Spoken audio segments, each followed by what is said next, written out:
Aquí hemos leído el capítulo 14, el capítulo 12, 13 y 14 es un solo paquete.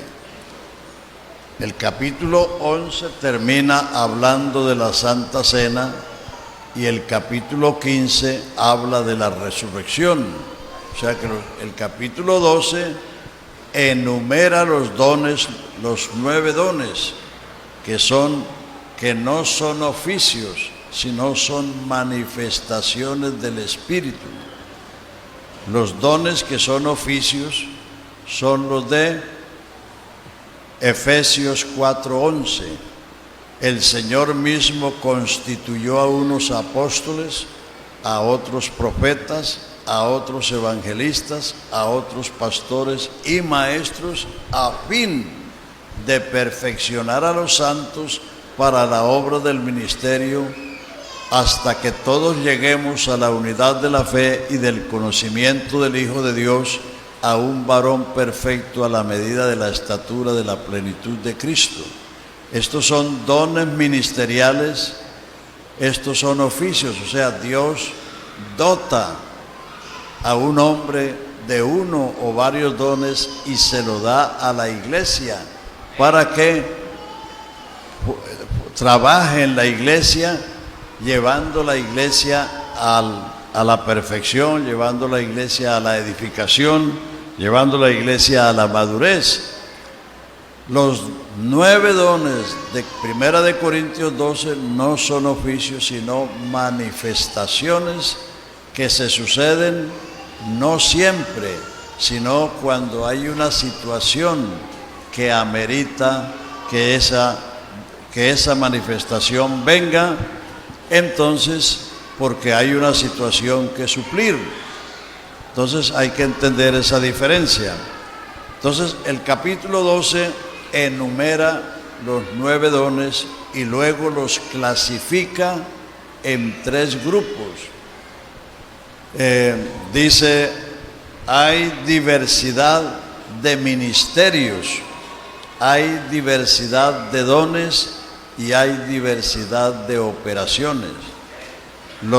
Las manifestaciones que se suceden en la diversidad de ministerios, o sea, en los ministros, es la palabra de sabiduría, la palabra de ciencia y el discernimiento de espíritus. Palabra de sabiduría no es sabiduría corriente, ni la sabiduría que se recibe para la vida cristiana, sino una manifestación del Espíritu para revelarle al que tiene esa manifestación sobre personas, lugares o cosas que van a suceder en el futuro.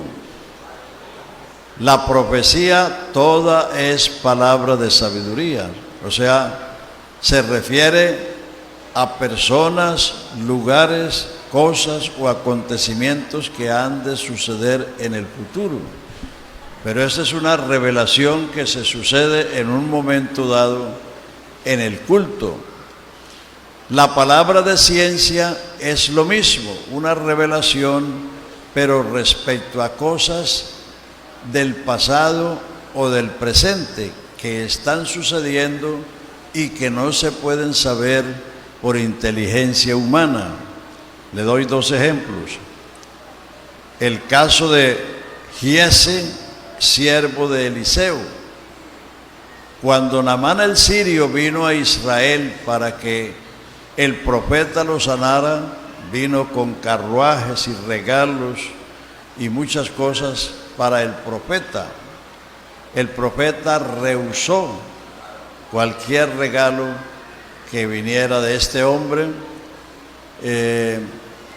Simplemente le dijo, ve, lávase 7 veces o zambúllete 7 veces y serás limpio. Entonces el hombre se regresó con su comitiva y con sus regalos, pero Giese, que era su siervo,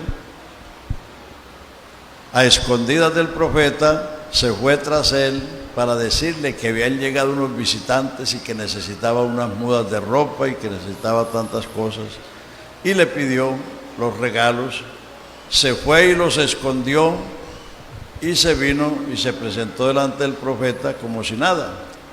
Entonces el profeta le dijo: ¿de dónde vienes, Giezi? Dijo: tu siervo no ha ido a ninguna parte. Entonces el profeta le dijo: ¿no iba mi corazón atrás de ti cuando ibas tú tras el sirio a pedir los regalos? Ahora la lepra de Amán se te pegará a ti. Esa es una palabra de ciencia, o sea, una revelación que vino a la mente del profeta de lo que Giezi estaba haciendo ocultamente. En el Nuevo Testamento también sucedió cuando Ananías y Zafira vendieron la heredad y le sacaron su tajada y se presentaron allí donde los apóstoles a donarlo todo cuando no era todo. Pedro le dijo: la heredad estaba contigo, nadie se la había pedido, porque eso de que los hermanos en el primer siglo trajeron los bienes a los pies de los apóstoles para que los repartieran fue una cuestión espontánea, nadie lo mandó, ni en la palabra de Dios, ni los apóstoles mandaron eso. Entonces, muchos de ellos vendieron sus haciendas y las trajeron a los pies de los apóstoles para que las repartieran, para que no hubiese ningún necesitado. Entonces Ananías y Zafira se confabularon y dijeron: bueno, vamos a sacar una parte, la vamos a dar para nosotros, pero vamos a presentarnos allá como si le hubiéramos dado todo, así, hipócritamente. Entonces cuando ellos entraron de Pedro, entonces le dijo: Ananías, ¿por qué has mentido al Espíritu Santo? La heredad no estaba en tu mano, no era tuya. ¿Por qué has hecho esto? Ahí están los siervos que te van a sacar. Y cayó muerto.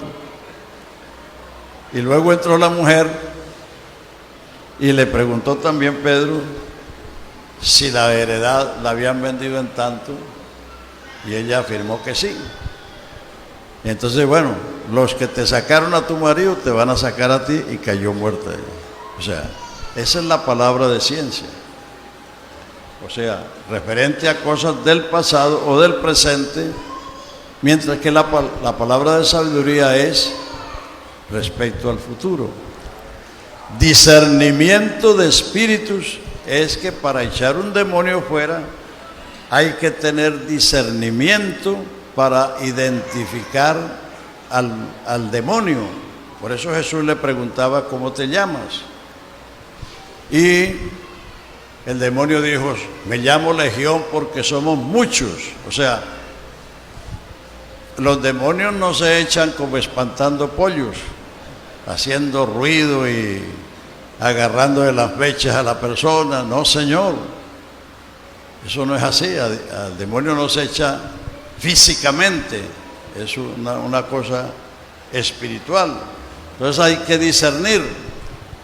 Y hay que discernir porque un hermano o una hermana o una persona puede estar afectada de la mente, estar trastornada mentalmente, pero no estar endemoniada. Por allá en un lugar fueron, que supuestamente había una hermana que supuestamente estaba endemoniada. Entonces los que fueron a reprenderlo decían: ¿cómo te llamas? Y ella dijo: Cecilia. ¿Cómo te llamas, diablo mentiroso? Cecilia. Y como no le creían, le sacó la cédula.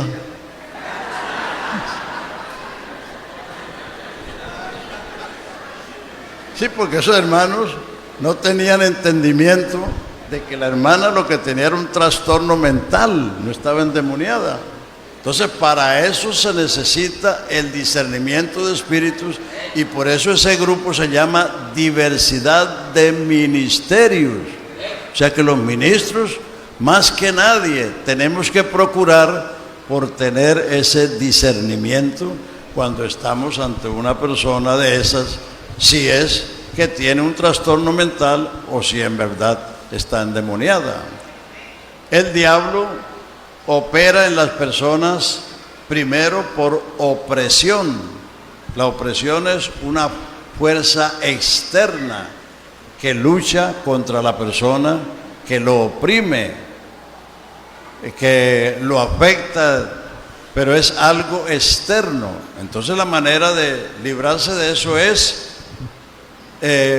resistiendo, como dice la palabra de Dios: resistid al diablo en la fe y de vosotros huirá. Algunos oyen voces, a otros sienten algún peso encima o algunas manifestaciones. Entonces lo que tiene que hacer la persona no es llamar a la gente que ore por él, es resistir. Por eso Jesús dijo: en mi nombre echarán fuera los demonios. Use el nombre, resista al demonio y el demonio se tiene que ir, porque ante ese nombre, que es el nombre que es sobre todo nombre, en el cielo y en la tierra, ese es el único nombre que el diablo respeta y tiene que huir. No es en la sangre. La sangre es para lavarnos y limpiarnos, justificarnos y santificarnos. La sangre es una parte de Cristo.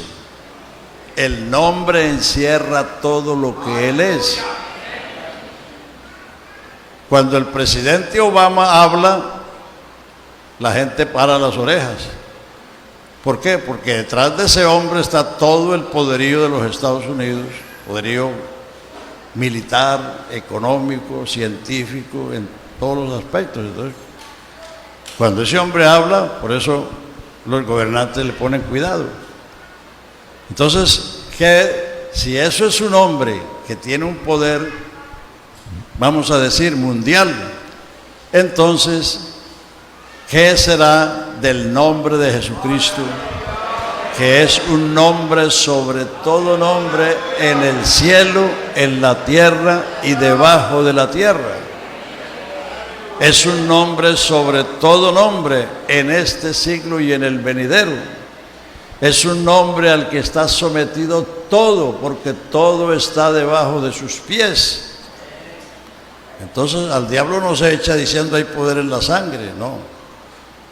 Al diablo hay que echarlo invocando el nombre glorioso de Jesús, pero invocándolo con fe y con propiedad, porque para usted usar el nombre tiene que haberlo recibido.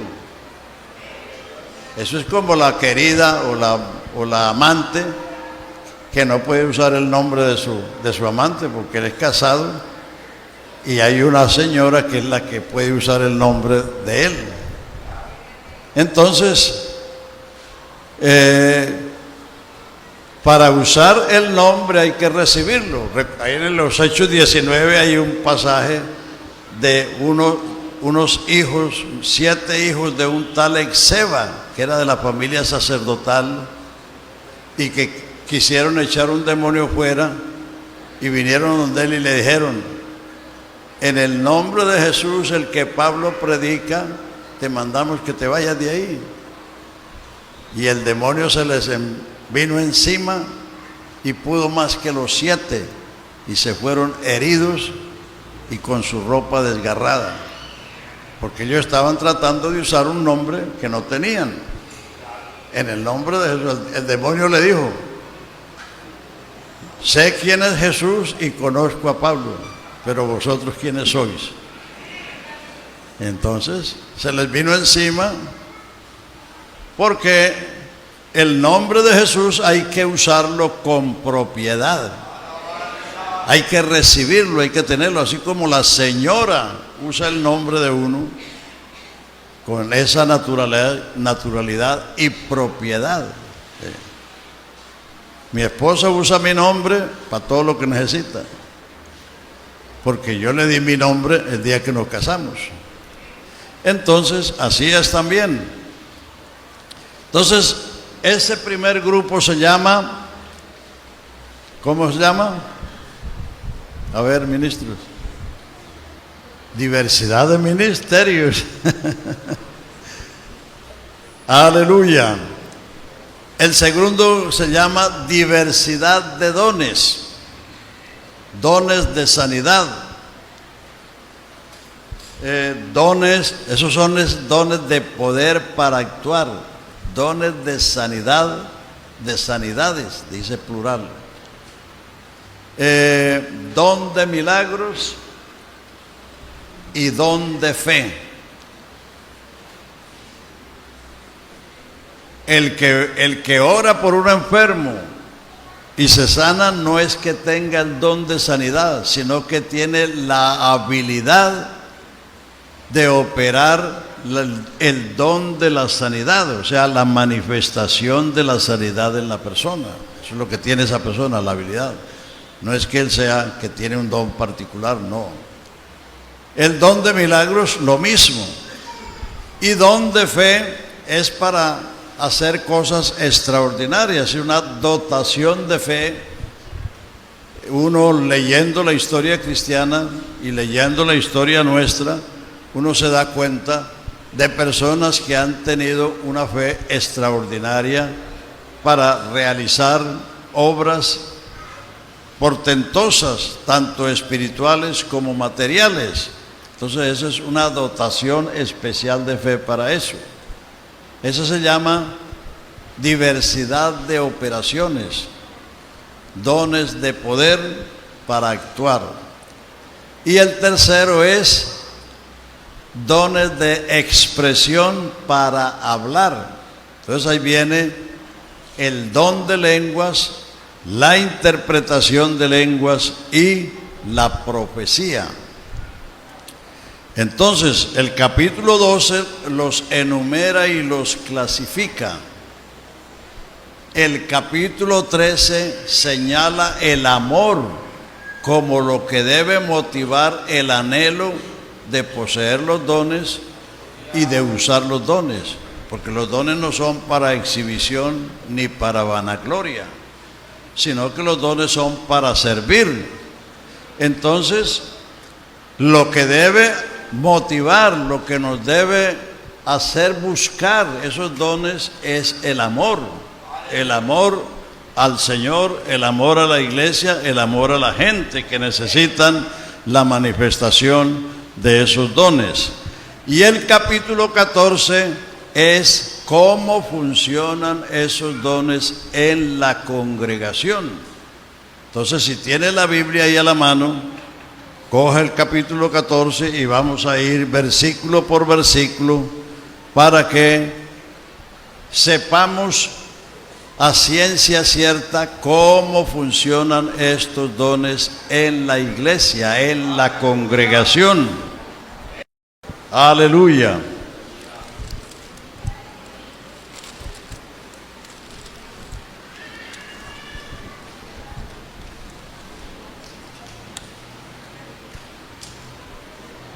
En los 3 capítulos, 3 veces se dice procurad los dones.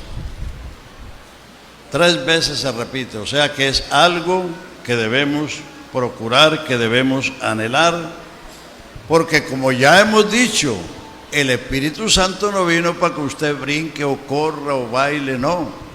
Los que están haciendo eso están en pañales, están en el infantilismo, es decir, porque el que no tiene conocimiento actúa por los sentimientos, como los niños. Por eso usted le pregunta al niño qué quiere desayunar, dice una Coca-Cola o un caramelo, porque el niño quiere lo que le gusta, él no sabe lo que le conviene. Entonces por eso tiene una madre que es la que sabe lo que debe comer. Al niño no hay que preguntarle qué va a desayunar. Sin embargo, hay algunas mamás así que piensan que el niño de 1 año, de 2 años, de 3 años sabe cómo debe desayunar. No. Entonces, los sentimientos no son la guía de la vida cristiana. La guía de la vida cristiana es la palabra de Dios. Lámpara es a mis pies tu palabra y lumbrera a mi camino. Los sentimientos dependen de lo que nos rodea. Si todo está andando sobre ruedas, usted se siente bien. Pero si las cosas están adversas, la tendencia es a sentirse mal. Pero los sentimientos no van a cambiar lo que uno es. El Señor me salvó hace 56 años y eso es un hecho que Él hizo hace ese tiempo y eso no ha cambiado ni va a cambiar. Uno no todo el tiempo se siente bien. Uno no va de fiesta en fiesta, como dijo el hermano anoche, no. Uno va de victoria en victoria, de triunfo en triunfo, es lo que dice la palabra. No de fiesta en fiesta. De fiesta en fiesta viven los colombianos. San Roque, San Benito, San Juan, San Sepulceno, San no sé qué, San no sé cuándo. Eso es lo que viven de fiesta en fiesta. Entonces, nosotros no vamos de fiesta en fiesta, sino de triunfo en triunfo. Porque no solamente somos triunfantes cuando todo va sobre ruedas, sino que cuando hay adversidades, también triunfamos sobre las adversidades. Aleluya, aleluya. Gloria al Señor Jesús.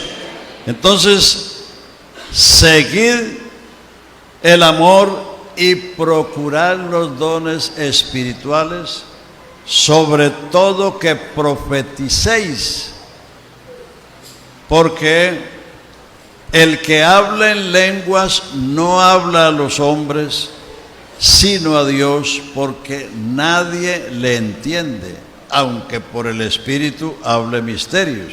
Estas lenguas no son las mismas de los hechos, porque las lenguas que hablaron los 120 en Pentecostés, en la casa de Cornelio y en Éfeso, según el capítulo 19, eran idiomas humanos, porque eso fue lo que dice la palabra de Dios.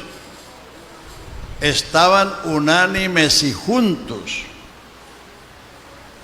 en oración y ruego, y de repente vino un estruendo como de un viento recio, no era viento.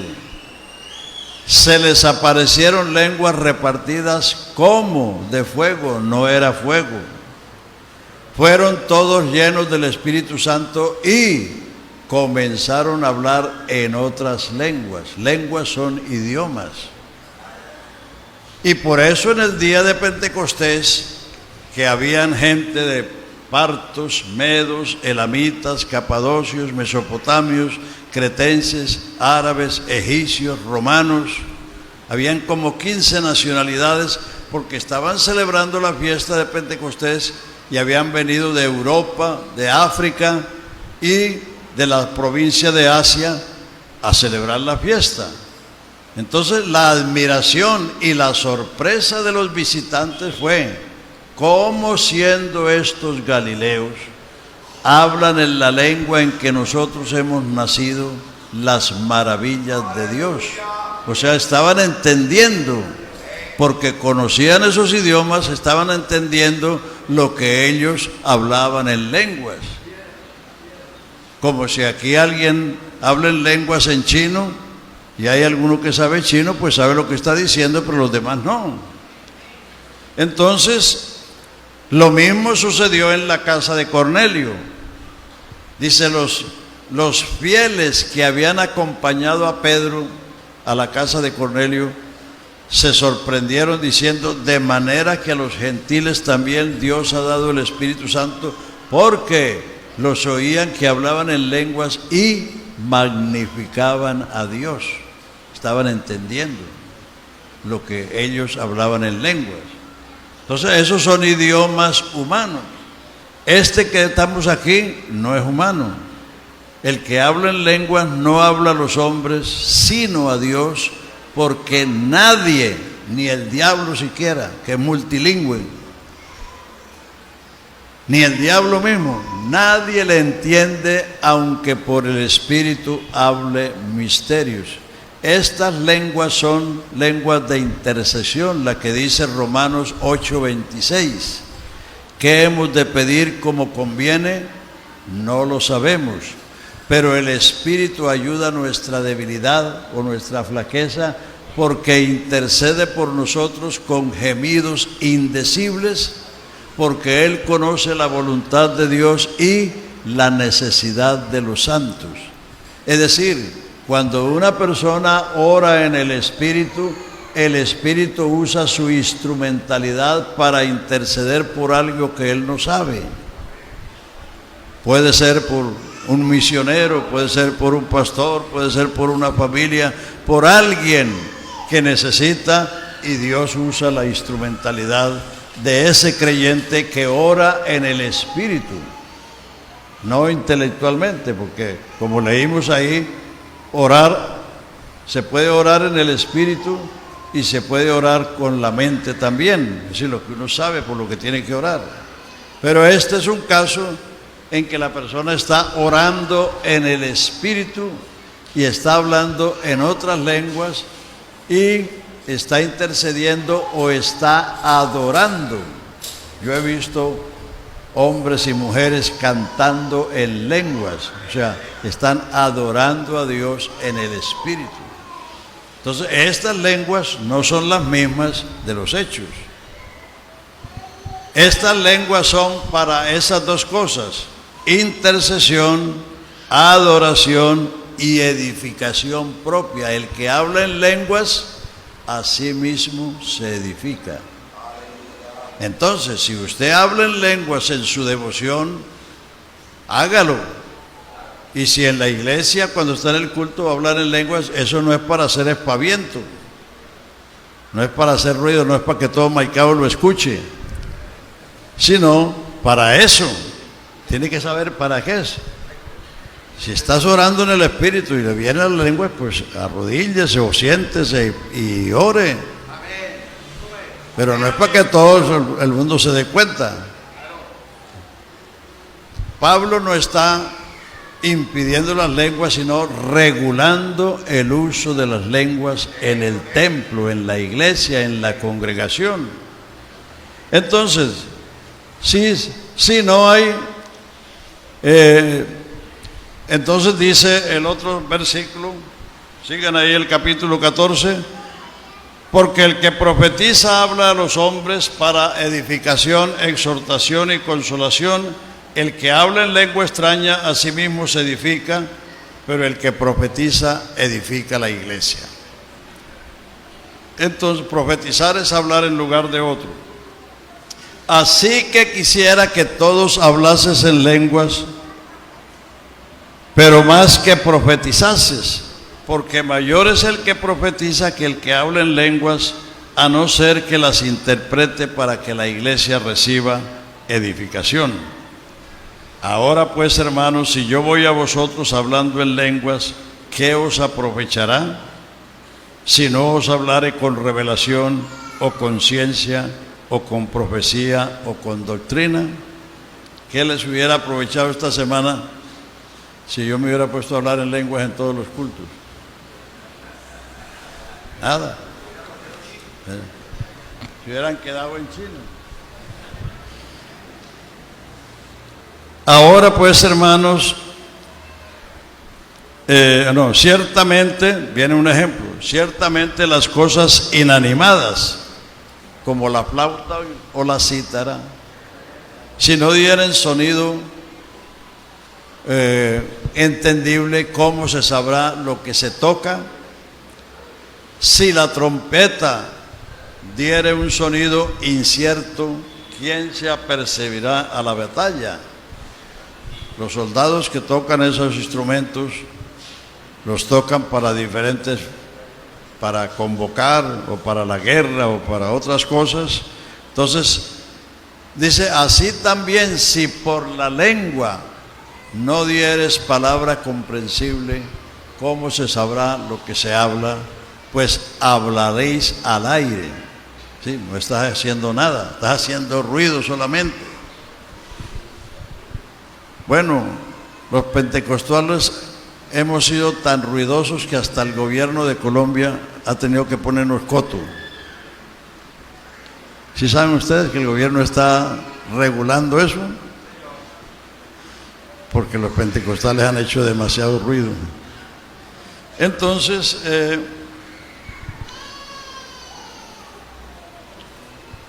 Estas cosas son precisamente para que haya un provecho.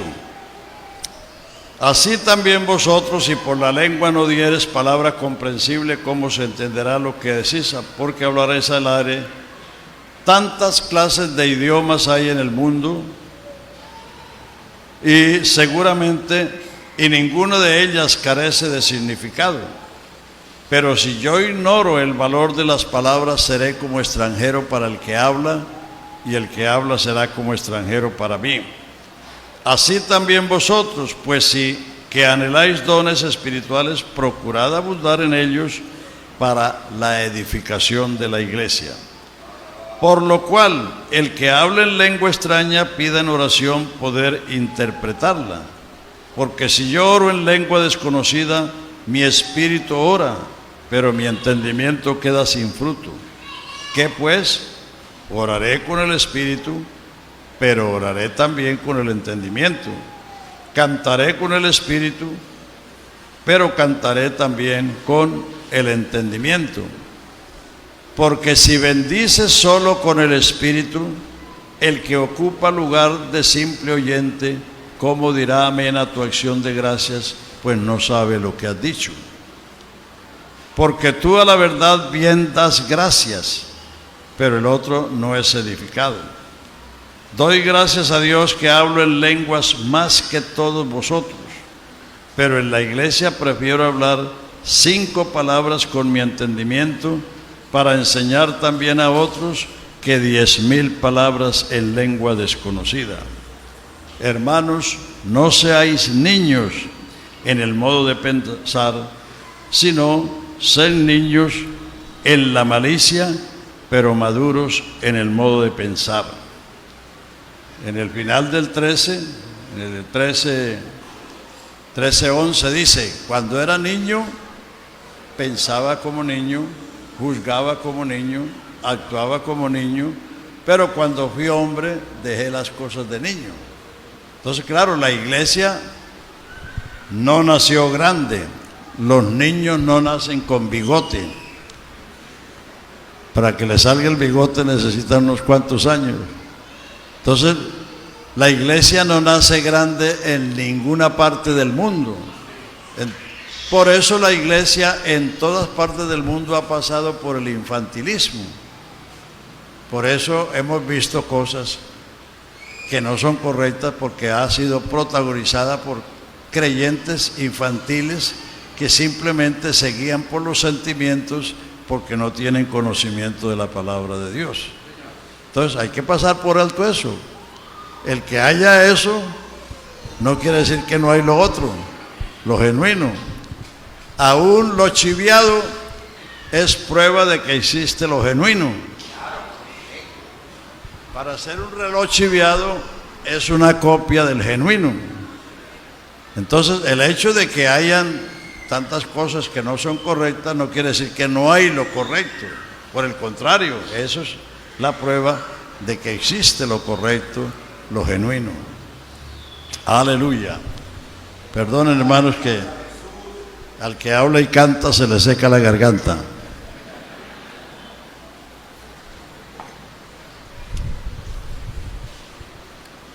De manera que aquí lo que se está haciendo es regulando el culto. Esta es la forma del culto pentecostal. O sea que si quieren en verdad ser pentecostales, hay que hacer esto. No seáis niños. En la ley está escrito, en otras lenguas y con otros labios hablaré a este pueblo, y ni aún así me oirán, dice el Señor. Vea lo que viene en estas lenguas. Así que las lenguas son por señal, no a los creyentes, verso 22, sino a los incrédulos, pero la profecía no a los incrédulos, sino a los creyentes. Las primeras lenguas son para los creyentes. Estas señales seguirán a los que creen. Las segundas lenguas también las hablan los creyentes, porque solo el que ha recibido el Espíritu puede puede interceder en espíritu o puede adorar en espíritu. Pero estas lenguas, dice, no son para los creyentes sino para los incrédulos, porque aquí viene el don de lenguas. El don de lenguas es para traer un mensaje en otro idioma para favorecer a alguna persona que necesita esa manifestación para poder darse cuenta que verdaderamente Dios lo está llamando. Muchos judíos en estos 20 siglos se han convertido porque han oído mensajes en lenguas en perfecto hebreo de personas que no saben ni pío de hebreo, pero que el Espíritu usó la instrumentalidad de ellos para traer un mensaje hacia ellos. Yo vi eso una vez allá en Barranquilla en el año 58. Yo era pastor en fundación cuando eso. Allí había una jovencita llamada Rosita, muy consagrada. Era hija de un alemán, pero el alemán había tenido la hija con una señora y después se había casado con otra y vivía con la otra señora. O sea, esta muchacha vivía con la abuela en fundación, los otros vivían en Barranquilla. Y fuimos a la convención y claro, la muchacha recién convertida insistió y llevó al papá al culto. Y ese día predicó el hermano Bin, un hermano que vino de Texas, predicó sobre el Salmo 9 y después de que predicó pronunció un mensaje en lenguas y era para ese señor, era en alemán y era para él. Entonces, eso lo hace Dios, es decir, eso no es el pan nuestro de cada día, eso son cosas que suceden. Para que esas se sucedan, tienen que haber situaciones que ameriten eso, como los milagros. No sé si ustedes han oído propagandas por ahí que es que jueves de milagros, sábados de milagros, dicen los pastores, como si Dios tuviera un día para hacer milagros. No. Para que haya un milagro, tiene que haber una situación que amerite el milagro y tiene que haber quien crea la promesa de Dios. ¿Por qué se partió el Mar Rojo? Para darle paso a Israel. Porque Israel salió de Egipto, pero se encontró con el mar de frente y Faraón se arrepintió de dejarlos ir y mandó la caballería para perseguirlos y recapturarlos. Y cuando ellos se vieron frente al mar, se pusieron a llorar y a decir, no había sepulcros en Egipto que nos ha sacado Jehová para matarnos aquí. Entonces Moisés oró y Dios le dijo a Moisés, ¿por qué clamas a mí? Di a Israel que marchen, coge la vara y golpea las aguas y el mar se abrió. Había una necesidad. ¿Por qué vino el maná del cielo? Porque se le acabó el fiambre que habían traído de Egipto, porque ellos llevaron en sus sábanas, llevaron harina, llevaron pescado, llevaron de todo lo que llevaron, como tú cuando vas para el campamento. Entonces, cuando se les acabó eso, Dios les dio pan del cielo, porque en el desierto no iban a encontrar nada. Cuando no hubo agua, entonces el pueblo gimió y clamó, y Dios le dijo a Moisés, hiere la roca, y salieron aguas. Es decir, para que haya un milagro tiene que haber una situación que amerite el milagro. Dios no tiene jueves de milagros, ni sábado de milagros, ni domingos de milagros. Es más, los apóstoles no hicieron campañas de sanidad. Eso es un invento de los trinitarios y que algunos pentecostales se han copiado de ahí. Ellos predicaron el evangelio y las señales les sucedían. Ellos saliendo predicaron en todas partes y el Señor confirmaba la palabra con las señales que la seguían. Si uno predica el evangelio, las señales se cumplen porque el Señor confirma. El que confirma es el que promete. Aleluya. Hay muchas cosas que se están copiando del mundo religioso, pero que no son bíblicas, no son escriturales. Entonces, por eso los dones que son manifestaciones no son el pan de cada día por varias razones. Primero, porque cada congregación es una célula de la iglesia. La iglesia es un cuerpo universal. Somos millones. Y los dones están en el cuerpo, no en la célula. Ustedes aquí son una célula de la iglesia de Cristo. Y los dones están en el cuerpo universal. Segundo, tiene que haber una situación que amerite que se manifieste el don. Y tiene que haber, tercero, una persona que crea y que tenga la habilidad de operar el don.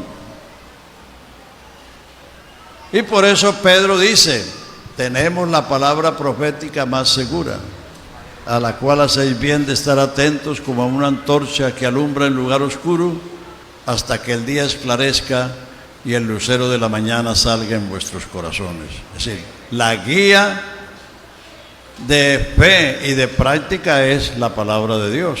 Lo otro son cosas extras que vienen de acuerdo a las situaciones que se van dando en el desarrollo de la iglesia.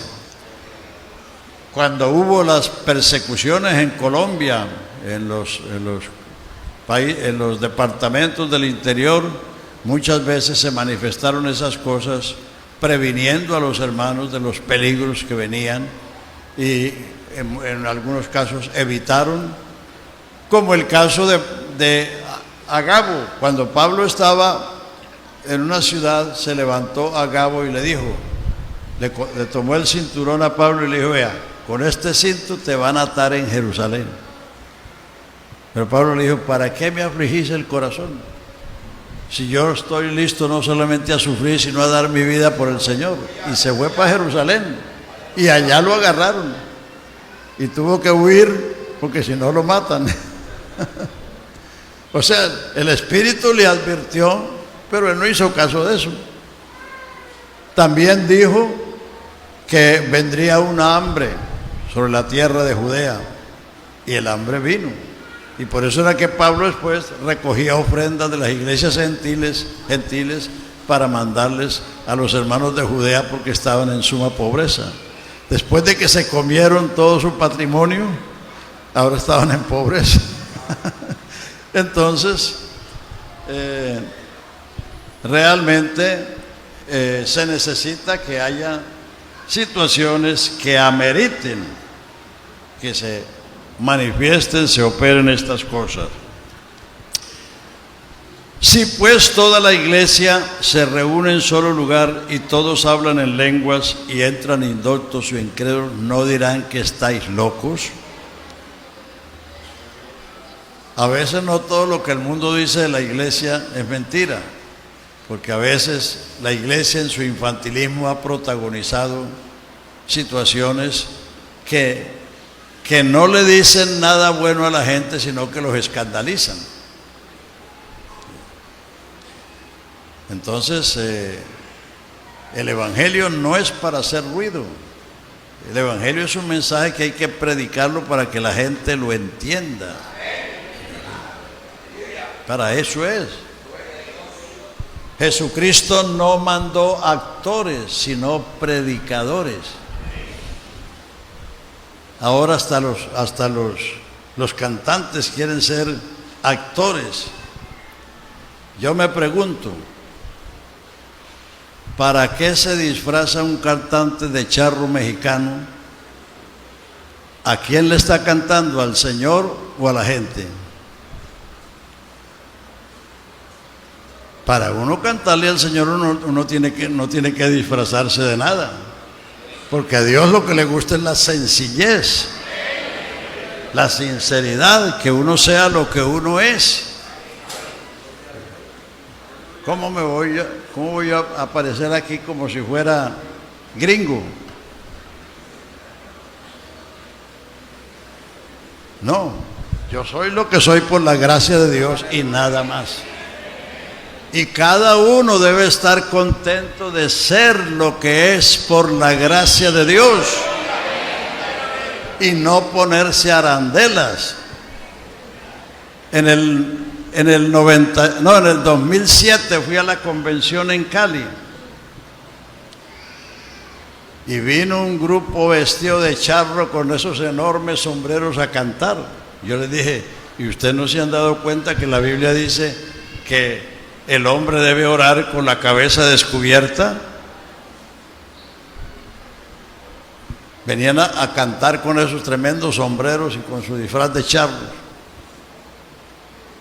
Eso le dice a la gente a quién le están cantando, al Señor o a la gente.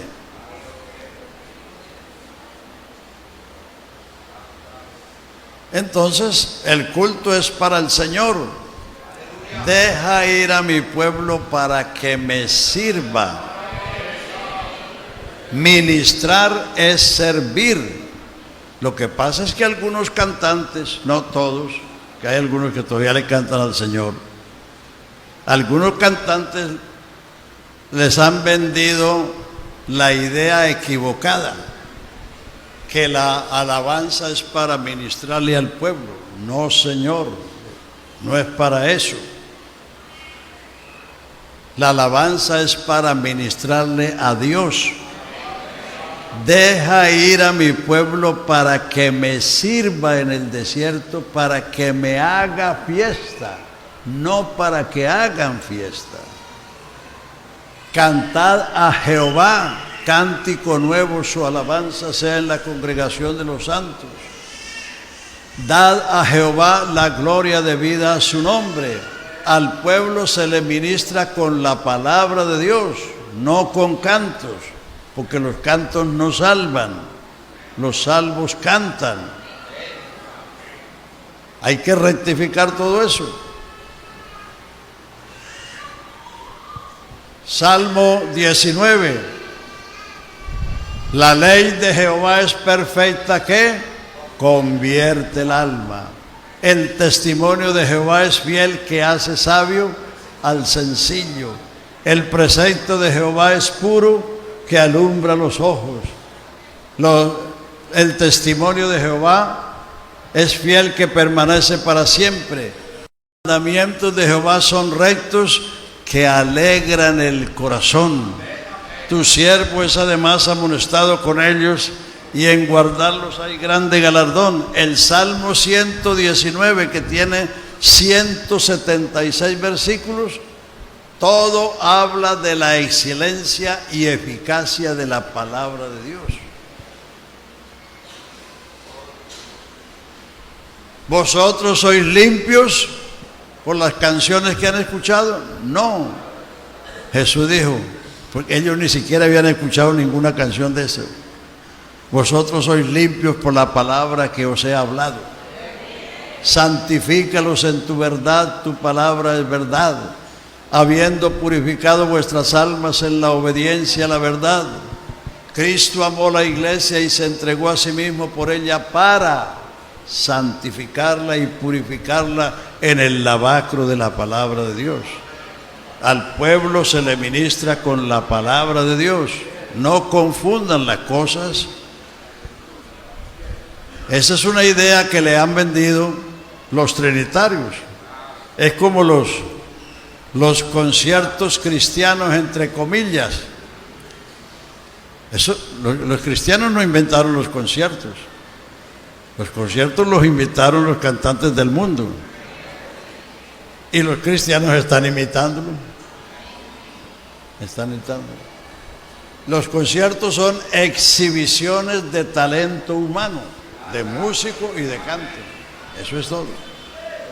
Para eso va la gente a un estadio, a un coliseo, para ver el talento humano,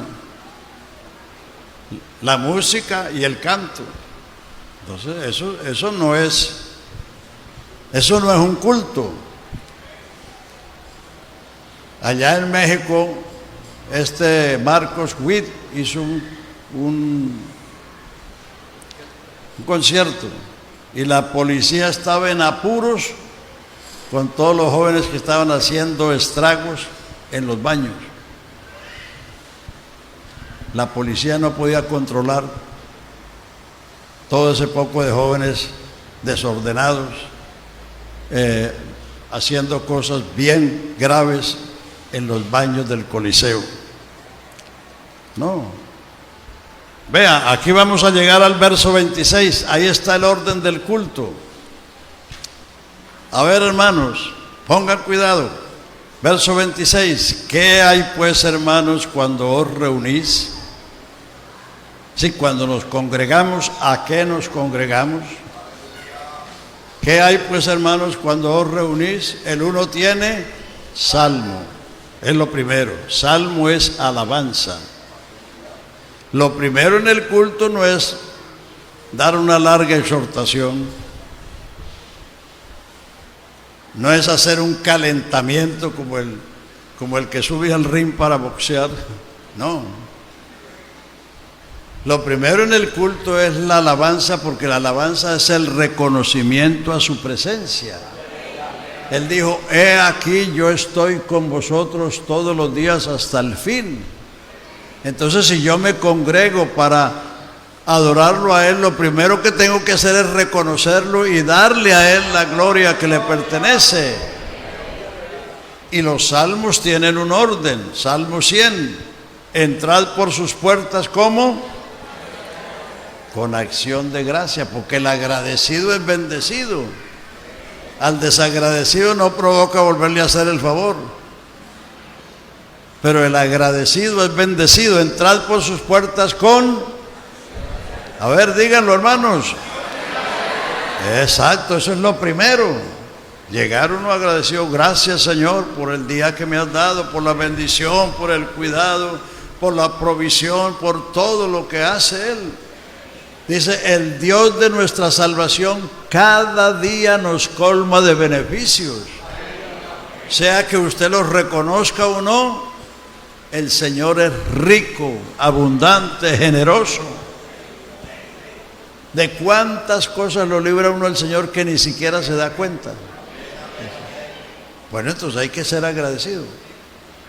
Entrad por sus puertas con acción de gracias, por sus atrios con alabanza. ¿Por qué? Porque Él es Dios grande y Rey grande sobre toda la tierra. La alabanza es por lo que Él es.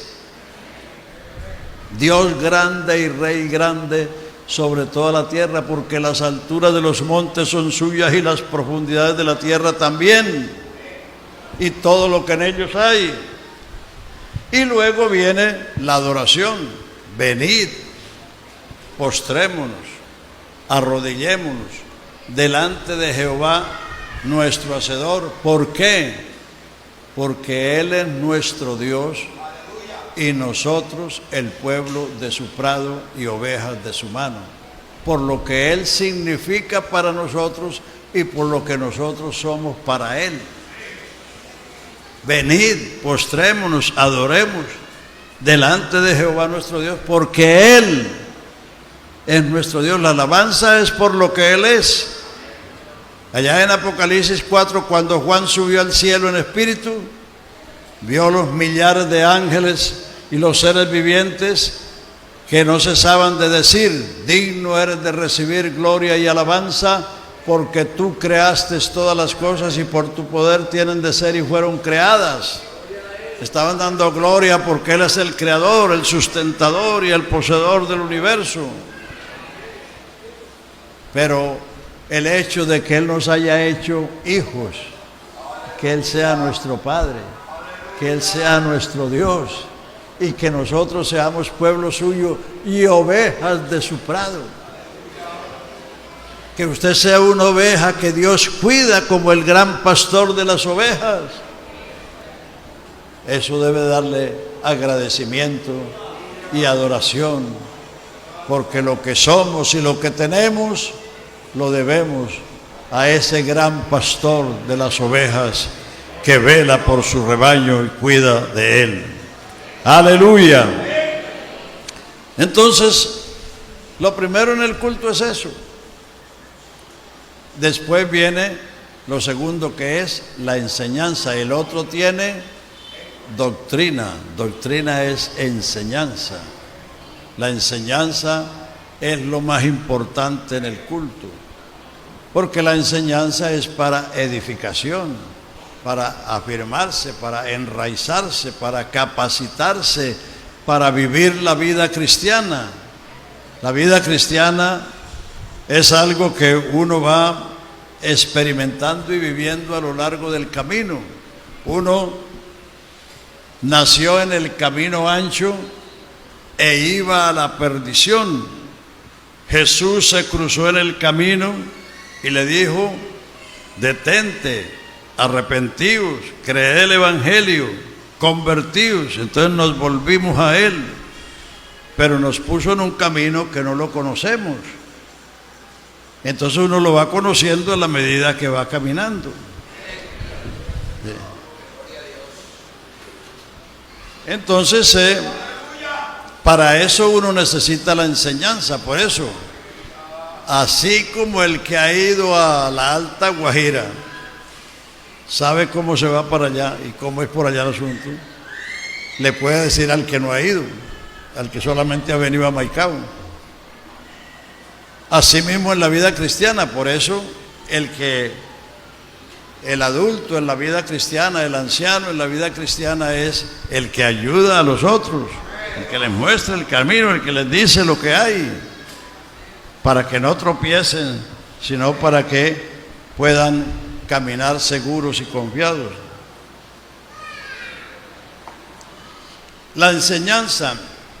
Y tercero, los resultados. El otro tiene lengua, el otro tiene revelación, el otro tiene interpretación. Hágase todo para edificación. O sea que el culto es para tres, pero no para tres dioses. Número uno, para el Señor. Número dos, para la iglesia. Y número tres, para las visitas. Porque la gente no hay que dejarla ir sin darle un pedazo del pan de vida. Aleluya. Entonces, el culto primeramente es para Dios. Deja ir a mi pueblo para que me sirva, para que me haga fiesta, para que lo adoremos, para que reconozcamos sus bondades. Luego el culto es para la gente que viene. La gente no viene para que le echen piedra, ni para que lo regañen. El don de regaño no está en la Biblia.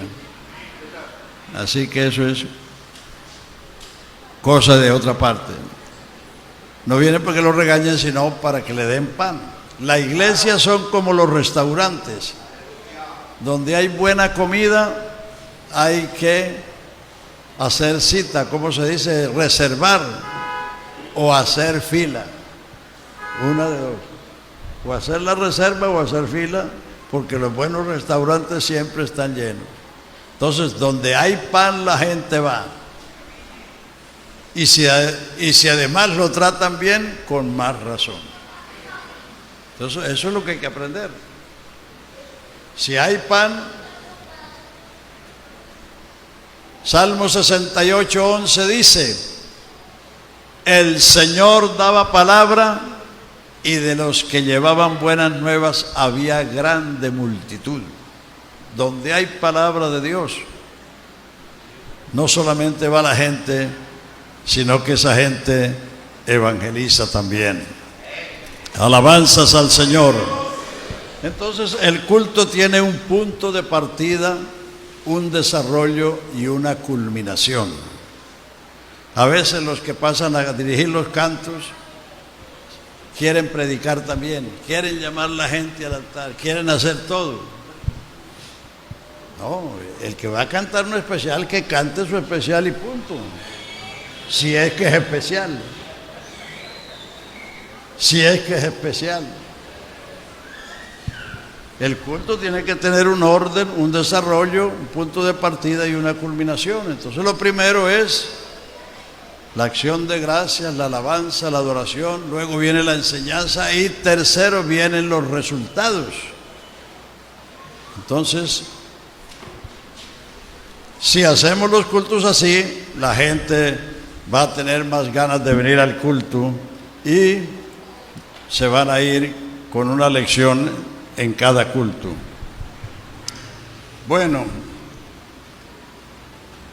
el verso 24 dice, el 23 dice que si se reúne la iglesia en un solo lugar y todos hablan lenguas y entran los incrédulos o los indoctos, no dirán que estáis locos, pero si todos profetizan, por todos es convencido, y entonces los incrédulos confesarán que verdaderamente Dios está entre vosotros.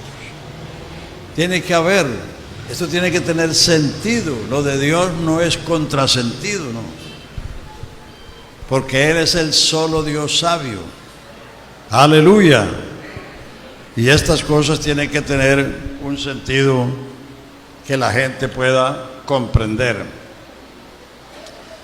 Entonces, si alguno habla en lengua extraña, sea esto por dos o a lo más tres y por turno, y otro intérprete, y si no hay intérprete, calle en la iglesia y hable para sí mismo y para Dios. Asimismo, los profetas hablen dos o tres y los demás juzguen. Y si alguno le fuere revelado, y si algo le fuere revelado a otro que estuviere sentado, calle el primero, porque podéis profetizar todos uno por uno, para que todos aprendan y todos sean exhortados. Y los espíritus de los profetas están sujetos a los profetas. Es decir, el don de lenguas es para traer un mensaje, y puede venir un mensaje por varias personas. Entonces, por eso se pueden profetizar dos o tres y por turno. Y si algo le fuere revelado a otro que está sentado, porque el que está hablando no está hablando sentado, se para. El que le viene esa inspiración se levanta como un resorte y pronuncia su mensaje. Y muchas veces él para, y entonces otro que está sentado se levanta y continúa con el mensaje. Y después otro da la interpretación. Entonces, ese es el don de lenguas. Los dos primeros no son don de lenguas. Es la señal de haber recibido el bautismo del Espíritu Santo. Y la segunda es las lenguas de adoración e intercesión. O sea, el don de lenguas es para traer un mensaje con interpretación, y puede sucederse entre uno, dos o tres, y los demás, los que oyen, son los que van a juzgar, y especialmente el ministro o el que esté presidiendo es el que debe juzgar si lo que dijo está conforme al marco que hay ahí. La profecía es para edificación, exhortación y consolación. Si no viene para eso, está fuera. Primera de Tesalonicenses 5, 20 o 21 por allí dice: no menospreciéis las profecías, examinadlo todo y absteneos de toda especie de mal, porque la profecía puede ser un mensaje de Dios, o puede ser alguno que presume que es profeta y que lo que se le viene a la mente es un mensaje de Dios, o puede ser un espíritu engañador que se quiere meter en la iglesia para trastornar la iglesia. Hay grupos aquí en Colombia que se han acabado de esa manera, porque algunos supuestos profetas comienzan a decir: así dice el Señor, que Juana se case con Camilo, como si Dios se metiera en eso. No, la palabra de Dios dice: el que haya esposa halla el bien, y el que halla es el que busca. ¿O no? Claro. ¿Usted la buscó o no la buscó? ¿O ella lo buscó a ti? Bueno, a veces es así, pero de todas maneras es buscado. Pero Dios no se busca ponerle a buscarle mujer a Pedro, ni a Antonio, ni a Josefa. No. Y hay gente que se han puesto a hacer esas cosas. O que el otro se vaya para la Conchinchina, figúrese, que se vaya a predicar cuando no sabe predicar aquí, ni le ha predicado a nadie aquí, y que se vaya para la China o para el África a predicar. No, esos son disparates, eso no es profecía. Entonces, por eso la profecía hay que examinarla. Y por eso el que trae el mensaje en lenguas o el que las interpreta no es el que va a determinar si eso es correcto o no, sino los demás juzguen. Los demás juzguen. Bueno, yo no sé cómo estamos. Oiga. Ah, no, ese es.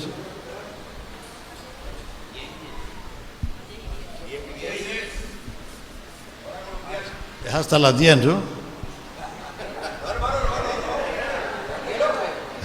Bueno, vamos a terminar esto. Esto no lo van a hacer todos los domingos. Porque no hay que dejarlos. Bueno, aquí viene otra cosa que también le causa problema, especialmente a los hombres. Las mujeres callen en la congregación porque no les es permitido hablar. Hablar es una cosa, predicar es otra cosa y enseñar es otra cosa.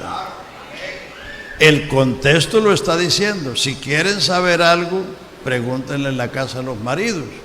Es que en las iglesias primitivas las mujeres estaban separadas de los hombres, porque las iglesias primitivas heredaron mucho del judaísmo, y en el templo las mujeres no estaban con los hombres, estaban separadas.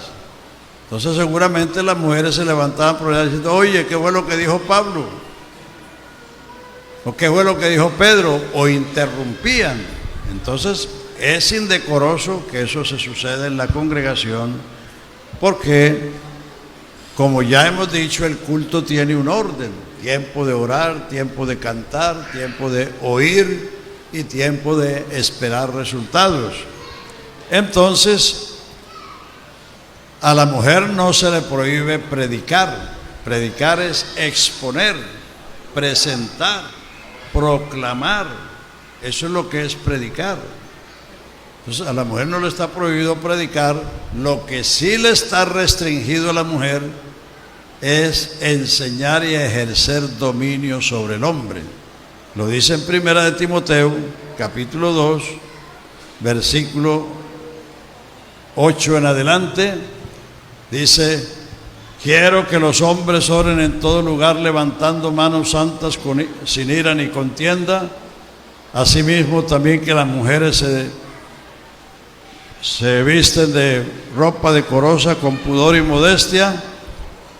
Que la mujer aprenda en silencio, porque no permito a la mujer enseñar ni ejercer dominio sobre el hombre, por dos razones: porque el hombre fue primero y después la mujer, y segundo, porque el hombre no fue engañado, sino la mujer fue engañada, seducida y envuelta en transgresión. Entonces, lo que se le restringe a la mujer en la iglesia es la autoridad, lo que la mujer hace, y no solamente la mujer, lo que hacen los líderes, los jóvenes, lo hacen bajo la autoridad del pastor. El único que dice aleluya es el pastor.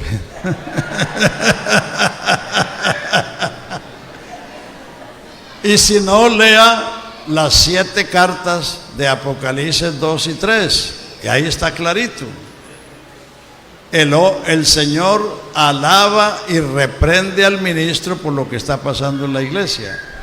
Yo conozco tus obras, tu arduo trabajo, tu paciencia, que has sufrido, que has soportado, pero tengo contra ti, no contra la iglesia, contra el ángel de la iglesia. Ángel es mensajero, contra el mensajero. Tengo contra ti que permites la doctrina de los nicolaitas, que permites la doctrina de Balaán, que permites la doctrina de Jezabel, una mujer que se decía profetisa y que enseñaba a los hermanos a fornicar con los ídolos. Entonces, la censura o el reconocimiento va para el ministro, porque el ministro es el hombre de Dios. La mujer sí puede predicar en la iglesia, lo que no debe hacer es invadir el terreno del ministro. El ministro está puesto ahí para enseñar, para corregir. La mujer haga su parte. La mujer tiene un ministerio enorme en la iglesia porque hay más mujeres que hombres. Y con los niños, enseñar a los niños es evangelizar a largo plazo. Entonces las mujeres tienen un campo enorme ahí. Trabajen en su campo y no invadan, porque hay algunas que son un poco ramonas. Ustedes saben las tiritas cómicas de Ramón y Pancho. Ramona y Pancho. Entonces, sí, no son todas, la mayoría son mujeres que saben ocupar su lugar, pero sí hay algunas que se le quieren adelantar al ministro, y esas hay que frenarlas. Así sean que vienen a dirigir un canto o que vienen a cantar una especial y comienzan a exhortar a la iglesia y hasta regañar a la iglesia. Cuando vinieron fue a cantar un himno. Entonces, eso sí está fuera de orden. Entonces, si la mujer predica en la casa, predica en la calle, en el mercado, ¿por qué se le va a impedir que predique en el templo? Si predicar es exponer el evangelio ante los demás, pero para enseñar se necesita autoridad. No solamente el pastor necesita autoridad, el maestro de escuela, el profesor de la universidad, tiene que tener una autoridad para enseñar lo que enseña. Entonces, por eso a la mujer no se le permite enseñar ni ejercer dominio sobre el hombre. Pero eso no es para arrinconarlas, como hacen los apostólicos, que no las dejan ni subir a la plataforma siquiera. No pueden hacer nada. Solamente las ponen a hacer tamales y empanadas y arepas para pro templo. Es decir, gracias a Dios por las mujeres. Hombre, digan amén aunque sean los hombres.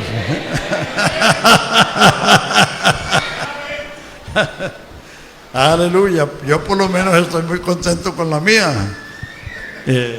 Entonces, gracias a Dios por ellas y por el trabajo que ellas hacen en la iglesia, porque las mujeres evangelizan más que los hombres, entran donde nosotros no entramos. O sea que arrinconar a las mujeres es un error muy grande. A las mujeres hay que darles el lugar que les corresponde en la iglesia, como se le da en el hogar, como se le da en la sociedad. Entonces no hay que tomar las palabras equivocadamente. Hablar es una cosa, predicar es otra cosa y enseñar es otra cosa. Entonces la restricción está. Y en el capítulo 11 de Primera de Corintios, el apóstol establece la jerarquía. Él no está hablando ahí del velo, sino de la jerarquía. 11:3, quiero que sepáis, ahí está la esencia, que Cristo es la cabeza de todo varón, el varón la cabeza de la mujer y Dios la cabeza de Cristo. Es decir, la jerarquía, Dios, Cristo, varón, mujer. Es el orden jerárquico de la creación. Por eso el hombre debe orar con la cabeza descubierta, porque es gloria y honra de Dios. La mujer es gloria del varón. Por eso ella se le ha dado, el cabello de la mujer es distinto al del hombre. El cabello de la mujer es parte de la hermosura.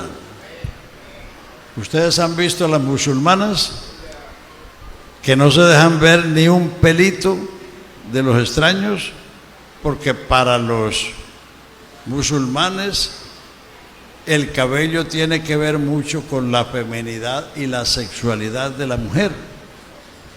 Entonces, como ellos son tan celosos, ellos no quieren que la mujer muestre el cabello a ningún extraño. Claro que eso es una cultura de ellos.